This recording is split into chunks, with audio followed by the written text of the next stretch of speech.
ప్రపంచాన్ని ప్రేమతో, సహనంతో, ధైర్యంతో ముందుకు నడిపించే ప్రతి మహిళకు నా హృదయపూర్వక మహిళా దినోత్సవ శుభాకాంక్షలు. మహిళ అంటే ప్రేమ. ఒక అమ్మగా, ఒక అక్కగా, ఒక భార్యగా, స్నేహితురాలిగా కుటుంబాన్ని ప్రేమతో చూసుకునే గొప్ప వ్యక్తి మహిళ.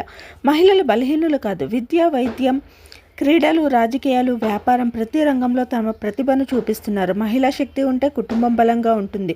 కుటుంబం బలంగా ఉంటే సమాజం బలంగా ఉంటుంది. మహిళలకు సమాన అవకాశాలు ఇచ్చి తన కళలను నేర్చుకునేలా ప్రోత్సహించండి. Happy women's day. Please like, share and subscribe. ఈ వీడియో విషయానికి వస్తే నేనైతే బీట్రూట్తో జామ్ అయితే చేస్తున్నాను అనమాట. చాలా హెల్తీ ప్రాసెస్ అయితే మీకు చాలా వరకు అర్థమైపోయే ఉంటుంది. ముందుగా అయితే బీట్రూట్స్ని ఉడకబెట్టేసుకొని మిక్సీ పట్టేసుకోవాలి మెత్తగా. అందులో అయితే 2 కప్పుల ప్యూరీకి 1 కప్పు బెల్లం అయితే వేసుకోవాలన్నమాట. వేడారిపోయిన తర్వాత సగం నిమ్మకాయ అయితే పిండుకుంటే సరిపోతుంది. గాజు సీసాలో స్టోర్ చేసుకోండి ప్లీజ్.